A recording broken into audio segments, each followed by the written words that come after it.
इस मुल्क में मोदी सरकार के 7 साल के अंदर 650 लिंचिंग हुई है। इस पर कोई चर्चा होती है? इस पर कोई बात होती है? इस पर कोई सज़ा होती है? बल्कि लिंच करने वालों को एक मरकज़ी वज़ीर जो है इनको माला पहनाता है। हिंदुस्तान में ये हो सकता है कि एक जो है मालेगांव ब्लास्ट में जो मुजरिम है उसको लाके पार्लियामेंट में बिठा दिया जाता है, तो इनको ये नज़र नहीं आता। ये सब वो प्राउड किस्म की कौम है, उस पर जा कर के इन्होंने लात रख करके उसको मारा और एक लाख से ज़्यादा जो अफ़गानियों को कत्ल किया उन्होंने वहाँ पर।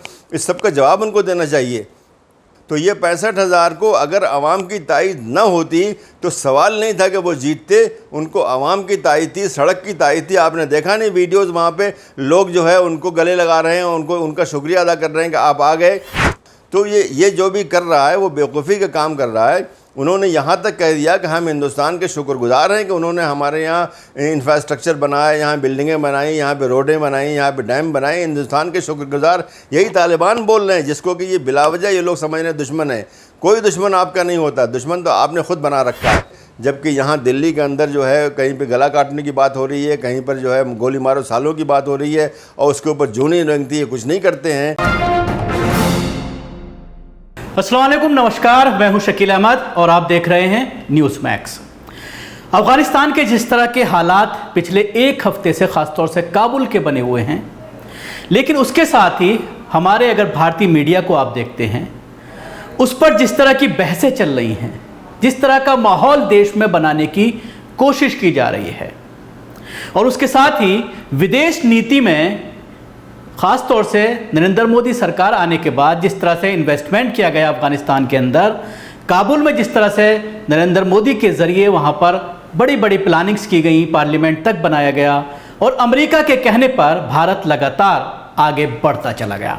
अब जिस तरह से काबुल पर पूरी तरह से तालिबानियों का कब्ज़ा हो गया है, उसके बाद भारत का खुलकर किसी चीज़ को लेकर के अभी तक बयान सामने नहीं आया है।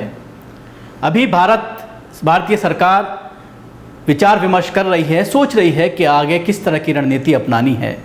अभी सबसे पहले जो प्राथमिकता दी जा रही है वो ये है कि किस तरह से वहाँ से जो हमारे भारतीय काबुल में फंसे हुए हैं उनको किस तरह से वापस लाया जाए। उसको लेकर एक कल स्ट्रेटजी का भी ऐलान किया गया सेंट्रल गवर्नमेंट के ज़रिए। प्रधानमंत्री के साथ एक मीटिंग हुई, उसके बाद ये ऐलान हुआ।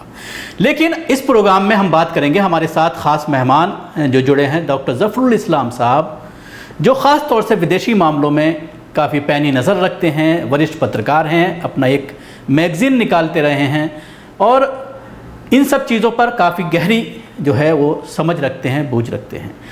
डॉक्टर साहब, क्या कहना चाहेंगे जिस तरह से भारतीय मीडिया के ज़रिए, ख़ास तौर से परसों जिस तरह से जो शॉट्स वहाँ पर आए, लोग भागते नज़र आए, प्लेन पर चढ़ते हुए नज़र आए, उसके बाद ये सवाल खड़ा किया जा रहा है और उसमें बीजेपी के प्रवक्ता, कुछ एक्सपर्ट बैठ जाते हैं, डिफेंस के एक्सपर्ट जिनको कहा जाता है, उनकी सोच पूरी तरह से जो है वो सबके सामने है, उसके बारे में ज़्यादा बोलने की ज़रूरत नहीं है। तो क्या कहना चाहेंगे उसको जिस अंदाज में भारतीय मीडिया पेश कर रही है? देखिए, एयरपोर्ट पे जो मंज़र नज़र आया वो मंज़र तकरीबन इस तरह के हालात में हमेशा होता है जी। ये चीज़ साइगॉन में भी देखी गई, ये बगदाद में भी देखी गई, ये तराबलुस लीबिया में हर जगह देखी गई। जब एक सिस्टम टूटता है तो उस सिस्टम के जो लोग हैं वो समझते हैं कि अब तो हमारी जान गई, अब तो हम पकड़े जाएंगे, वो भागते हैं वो। और सबसे पहले भागने वाले तो दूसरे थे, जैसे अशरफ गनी वगैरह ये लोग भागे, और बहुत काफ़ी वहाँ से यानी करोड़ों डॉलर लेके भागे हैं वहाँ से। मालूम है अमेरिका रूस के जो है फॉरेन मिनिस्ट्री ने कहा है कि वो वहाँ पे इतने पैसे लेकर के आए कि हेलीकॉप्टर में रखने की जगह नहीं थी और एयरपोर्ट पे फेंक के चले गए। 4-5 जो है जो गाड़ियों के अंदर पैसे लेके गए, हेलीकॉप्टर पर लेके गए। ऐसे ही उनके जो दूसरे जो मिनिस्टर वो जब सब वो एक लुटेरे वहाँ पे थे जी, वहाँ उन लुटेरों की तायद जो अमेरिका कर रहा था और अमेरिका के कहने पर और लोग भी कर रहे थे, जिसमें हमारा मुल्क भी शामिल था। तो ये लुटेरे पहले वक्त में भाग गए। और जो आपने वहाँ पे काबुल के एयरपोर्ट पे देखा, ये वो लोग थे जो उनके इन्फॉर्मर थे, उनके मुखबिर थे, उनके काम करते थे उनके लिए। उन्होंने अपने लिए तो इंतज़ाम सारा कर लिया अंग्रेज़ों ने और अमेरिकनों ने और कनाडा और ऑस्ट्रेलिया, सब लोगों ने अपना अपना इंतज़ाम कर लिया। लेकिन उनके जो खादिम थे, उनके जो मुखबिर थे, उनका इंतज़ाम नहीं किया। तो ये मुखबिर और ख़ादिम थे जो कि भागने की कोशिश कर रहे थे कि अब तो हम पकड़े जाएंगे। हालांकि ये बार बार मैं तो रोज़ाना देख रहा हूँ वहाँ पर जो फ़ॉरेन मीडिया जो काबुल से दिखा रहा है, काबुल के सड़कों पर से अमेरिकी जो है कर रहे हैं, इंडियन कर रहे हैं, अरब कर रहे हैं, बहुत से लोग वहाँ से वीडियोस, लाइव वीडियोस भेज रहे हैं जिसमें कि बिल्कुल मालूम हो रहा है कि बिल्कुल ज़िंदगी नॉर्मल है, कोई गड़बड़ नहीं हो रही, किसी औरत को मना नहीं किया जा रहा है, किसी मर्द को मना नहीं किया जा रहा है, किसी दुकान को मना नहीं किया जा रहा है। सैकड़ों जो है गाड़ियाँ वहाँ पे चल रही हैं, कुछ भी नहीं, जैसे एक नॉर्मल चीज़ है, जैसे कि आप किसी और शहर में देखेंगे नॉर्मल चीज़ है। उसके अलावा हमने कुछ नहीं सुना। खाली काबुल की बात नहीं है, गज़नी में, जलालाबाद में और सब जगहों पे जहाँ तालिबान का कब्ज़ा हुआ, कहीं पे हमने नहीं सुना कि उन्होंने लोगों पे ज़्यादती की हो, लोगों के घरों में जाके लूटा हो, उन्होंने जो औरतों के साथ ज़्यादती की हो या किसी को कत्ल किया हो, कुछ भी नहीं सुना इस तरह की बात। तो ये जो बिलावजह के पैनिक है, ये दरहकीकत जो है, जो मगरबी जो वसाइल ज़राए जो हैं, मीडिया, मगरबी मीडिया है, वो अपनी झेप और अपनी जो है यानी बेशर्मी को छुपाने के लिए कर रहा है। इसलिए कि 20 साल तक इन्होंने दुनिया को धोखा दिया और एक कौम को, बहुत बड़ी कौम है, बहुत ही गयूर और बहुत ही यानी वो प्राउड किस्म की कौम है, उस पर जा कर के इन्होंने लात रख करके उसको मारा और एक लाख से ज़्यादा जो अफ़गानियों को कत्ल किया उन्होंने वहाँ पर। इस सब का जवाब उनको देना चाहिए। जी डॉक्टर साहब, बिल्कुल आपने एक बहुत अहम मुद्दा उठाया है कि सवाल ये होना चाहिए कि अमरीका ने जो 20 साल वहां पर कत्लो गारतगरी का बाजार गर्म कर रखा, 1 लाख से ज्यादा, जिस तरह से आप कह रहे हैं कि वहां पर तालिबानियों को मारा गया, अफगानियों को मारा, तालिबानी नहीं, अफगानियों को मारा गया। तालिबानी भी अफगानी है, अब तालिबानी बाहर से नहीं आए हुए हैं, वो अमेरिका से या इंग्लैंड से या इंडिया से नहीं गए, वो वहीं के लोग हैं वो। और तालिबान जो है, तालिबान तो वही यानी असली पश्तून हैं वो, जो वहाँ के असल बाशिंदे हैं। तो हम कैसे कह सकते हैं कि वो कोई बाहर से आ गए, कहीं से आ गए? वो कहीं से भी नहीं आए हैं। और अगर उनको आवाम की सपोर्ट न मिली होती, वहाँ की जो ट्राइबल सिस्टम उसकी सपोर्ट न मिलती हो, तो यहाँ पहुँचती ही नहीं। अफ़गान की तादाद जो अमेरिका कह रहा है कि तालिबान की तादाद 65 और 70 हज़ार के बीच में थी, जबकि इनकी जो फ़ौज जो अमेरिका ने बनाई थी, जिसके वो तनख्वाह दे रहे थे हर आदमी की, वो 3.25 लाख थी। कहाँ 3.25 लाख और कहाँ 65 हज़ार? तो ये 65 हज़ार को अगर आवाम की तायद न होती तो सवाल नहीं था कि वो जीतते। उनको आवाम की तायद थी, सड़क की तायद थी। आपने देखा नहीं वीडियोज़, वहाँ पे लोग जो है उनको गले लगा रहे हैं, उनका शुक्रिया अदा कर रहे हैं कि आप आ गए। तो ये जो दिया जा रहा है, मैं देखता हूँ कि इतना अच्छा जो है वीडियोज़ वहाँ से आ रहे हैं, लाइव वीडियोज़ वहाँ से आ रहे हैं, CNN में कहाँ से सब पे आ रहे हैं। लेकिन डॉक्टर साहब, हमारी मीडिया इन सब वीडियो को पूरी तरह से इग्नोर कर रही है। कल की जो प्रेस कॉन्फ्रेंस है तालिबानी लीडरों की, उसमें जिस तरह से उन्होंने महिलाओं के लिए साफ मैसेज दिया है कि आप काम कीजिए, आप जहाँ काम कर रही हैं काम करती रहें। एक वीडियो ये भी आया है कि सदारती जो स्टाफ है महिलाओं का, जो साफ सफाई में वहाँ पर लगा हुआ है, उनके साथ भी तालिबान बात कर रहे हैं और कह रहे हैं आपको किसी तरह की पैनिक लेने की ज़रूरत नहीं है, आप जैसे काम करते रहे हैं वैसे ही काम करते रहे हैं। लेकिन उसके बावजूद इंडियन मीडिया जिस तरह का प्रोपेगेंडा कर रही है, उसको लेकर ये इंडिया का एक मीडिया का एक हिस्सा, सब तो मैं नहीं कहता, लेकिन मीडिया का बहुत बड़ा हिस्सा, जैसे आज हम लोग गोदी मीडिया कहने लगे हैं, ये तो कुछ लोगों के निशान के इशारे पर काम करता है। उनको इशारा मिलता है कि ये करो। अब आप देख नहीं रहे मुसलमानों के ख़िलाफ़ उनको बिलावजह जो करते रहते हैं, हर दम बिलावजह कोई भी बात नहीं होती, झूठ बात होती है, उसके ऊपर सुबह से शाम तक हंगामा करते रहते हैं। कुछ भी नहीं हुआ, यहाँ पलायन हो गया, वहाँ पलायन हो गया, बाद में मालूम हुआ कुछ भी नहीं हुआ था।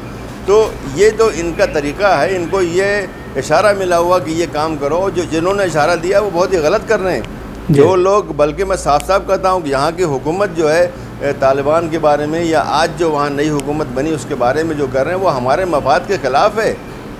हमको वहाँ पर किसी का पक्ष नहीं लेना चाहिए।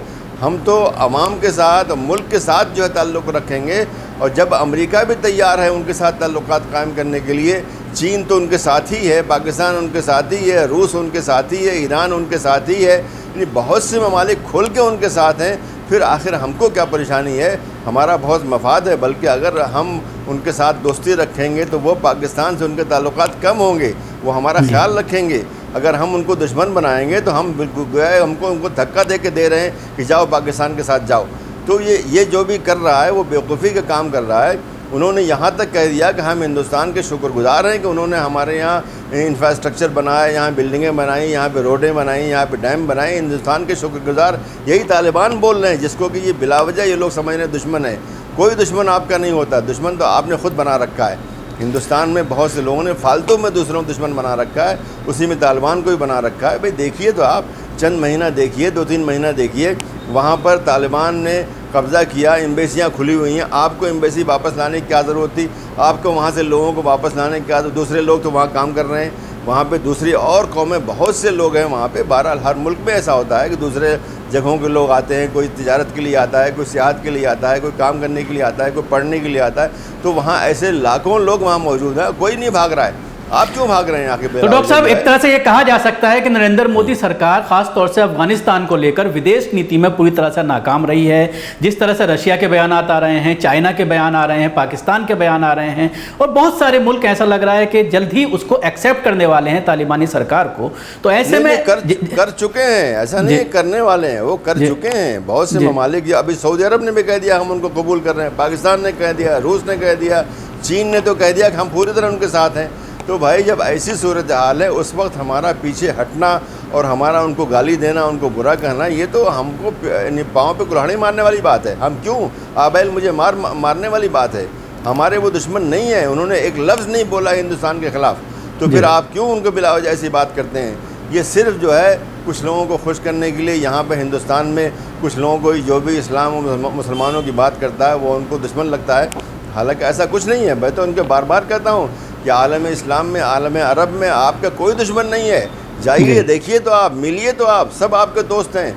वहाँ पर हिंदुस्तान की फिल्में हैं, वहाँ पे टैगोर हैं, वहाँ पे गांधी हैं, वहाँ पे नेहरू हैं, वहाँ पे अबुल कलाम आज़ाद हैं, वहाँ पे अल्लामा इकबाल हैं। ये सब बड़े बड़े नाम हैं, वहाँ पर लोग बहुत एहतराम करते हैं इनका। तो आप जिन चीज़ों को समझे बगैर जो है समझते हैं हमारे दुश्मन होंगे। कोई दुश्मन आपका नहीं है, तो आपके दिल में है, इसको निकाल दीजिए। सारी दुनिया आपकी दोस्त है, बशर्ते कि आप दिल खुला रखें और लोगों की जो पॉजिटिव चीज़ें हैं उनको बचाने। तो डॉक्टर साहब, ऐसा नहीं लगता कि हिंदुस्तान बहुत देर कर रहा है? जितनी जल्दी उनके साथ खड़े हो जाना चाहिए था, लेकिन अभी तक पशोपेश में कहीं ना हिंदुस्तान की फॉरेन पॉलिसी उमूमन जो है बड़े खुश होते हैं ये लोग यहाँ बोल बोल के, लेकिन वो नाकाम है। इसको आप सीधे सीधे देख लीजिए कि हमारे सारे जो पड़ोसी मुल्क हैं हमसे नाराज़ हैं।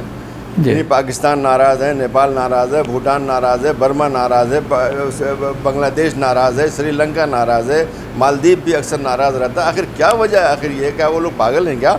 तो हमको जो है गौर करना चाहिए कि दोस्ती का हाथ बढ़ाना चाहिए। हम कोई चौधरी नहीं है, समझते हैं कि चौधरी, हमें चौधरी उधरी कोई नहीं होता। अमेरिका पे देखिए 20 साल के बाद $1 ट्रिलियन जो है, जो कि इतना ज़्यादा पैसा है कि सारी दुनिया के मसाइल हल हो जाते हैं उससे, उसको ज़ाया करने के बाद भी आज वहाँ से भागा है।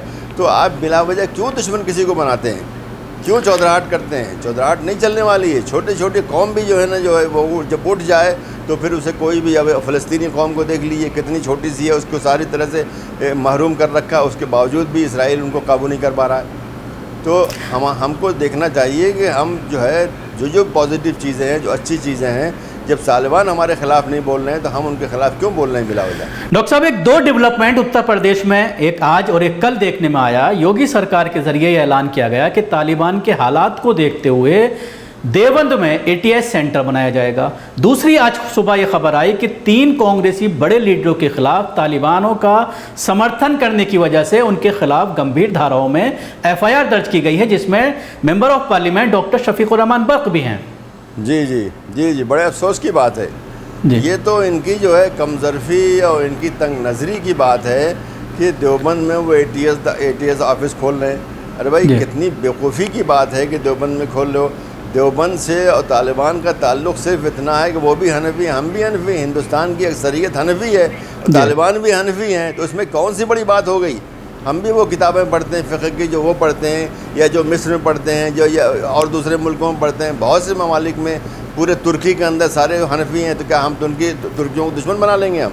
तो ये बहुत ही यानी तंग नज़री की बात है और नासमझी की बात है कि वो ये समझें कि तालिबान चूँकि देवबंदी का मतलब हनफी हैं, तो हनफी होना कोई जुर्म थोड़ी है भाई। हनफी तो बहुत सबसे ज़्यादा कुशादा जो अगर इस्लामी मसलक कोई है वो हनफी मसलक है।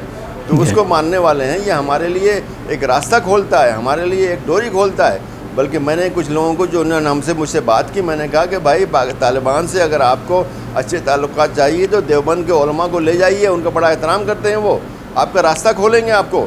तो रास्ता खोलेंगे वजह आप उसको बंद कर रहे हैं, ये इंतहाई बेवकूफ़ी की बात है। और ये जो उन्होंने जो आप बता रहे हैं FIR वो भी मैंने देखा है, अभी बर्क साहब के ख़िलाफ़ है, इंतहाई बेवकूफ़ी की बात है और ये चलने वाला नहीं है, अदालत में जा कर के हो जाएगा। लेकिन सिर्फ़ एक तंगनज़री को ज़ाहिर करता है कि आप छोटी छोटी बातों को भी बर्दाश्त नहीं करते, जबकि यहाँ दिल्ली के अंदर जो है कहीं पे गला काटने की बात हो रही है, कहीं पर जो है गोली मारो सालों की बात हो रही है और उसके ऊपर जूनी रंगती है, कुछ नहीं करते हैं। और वो बेचारे ने छोटी सी एक बात कह दी। यकीनन जो है तालिबान जो है उन्होंने एक जंग लड़ी है, दुनिया देख रही है, दुनिया ने मान लिया आज उसको कि एक छोटी सी कौम भी जो है ना बड़ी से बड़ी कौम को शिकस्त दे सकती है। और ये चीज़ लिखी जाएगी तारीख़ में, ये चीज़ तारीख़ में लिखी जाएगी कि तालिबान या अफ़गान जो है उन्होंने दो सबसे बड़ी ताकतें रूस और अमेरिका को शिकस्त दे दी। इसका मतलब ये है कि एक आम आदमी अगर वो हिम्मत कर ले, अगर वो जो है पूरे अज़ीमत और अज़्म से लड़े तो वो बड़े से बड़े मसाइल का भी हल कर सकता है। तो ये चीज़ तारीख़ में लिखी जाएगी। लेकिन जो लोग तारीख़ को बिलावजह बदलने के चक्कर में आए, जो लोग जो है अलीगढ़ को हरीगढ़ करने के चक्कर में आए, तो ये लोग इस चीज़ को समझेंगे नहीं। इसमें ये बहुत बड़ी बातें हैं और इनसे ऊपर की बातें हैं। डॉक्टर साहब, एक आखिरी सवाल करना चाहूँगा। इंडियन मीडिया की अगर हम बात करते हैं, जिस तरह से अफ़गानिस्तान के मुसलमानों को लेकर के बार बार रोना रो रहे हैं कि उनको मार दिया जाएगा, औरतों के साथ ये होगा, उनको उन औरतों का रज्म किया जाएगा, उनको गोलियां मार दी जाएंगी, पुराने 20 साल पुराने वीडियो निकाल करके चलाए जा रहे हैं और उनको दिखाया जा रहा है कि अभी के ताज़ा वीडियो हैं, प्रोपेगेंडा किया जा रहा है। जहां तक ताल्लुक, जैसा कि आपने अभी जिक्र किया, दिल्ली में जिस तरह से संसद से 500 मीटर दूरी पर मुसलमानों के मारने की धमकी दी जाती है, उसके अलावा कानपुर में आपने देखा किस तरह से पुलिस की मौजूदगी में एक शख्स को पीटा जाता है, बच्ची उससे लिपट करके रोती है, लेकिन उस पर कोई डिस्कशन नहीं होता, उस पर मीडिया कुछ नहीं बोलती। वहां पर दर्द, मुसलमानों का दर्द नहीं दिखाई देता। इस मुल्क में मोदी सरकार के 7 साल के अंदर 650 लिंचिंग हुई है। इस पर कोई चर्चा होती है, इस पर कोई बात होती है, इस पर कोई सज़ा होती है? बल्कि लिंच करने वालों को एक मरकज़ी वज़ीर जो है इनको माला पहनाता है। हिंदुस्तान में ये हो सकता है कि एक जो है मालेगांव ब्लास्ट में जो मुजरिम है जो उसको लाके पार्लियामेंट में बिठा दिया जाता है, तो इनको ये नज़र नहीं आता। ये सब बहुत ही अफसोस की बात है कि ये बिलावजह की बातें कर रहे हैं। तालिबान को अगर कत्ल करना होता तो पहले दिन किया जाता है, 1 महीने के बाद थोड़ी कत्ल किया जाता है। वो उस वक्त होता है जबकि पूरा माहौल तैयार होता है। अगर कत्ल करना होता तो वो जो है उसी वक्त करते। जो भी मुखालफत कर रहा था, जो वहाँ पे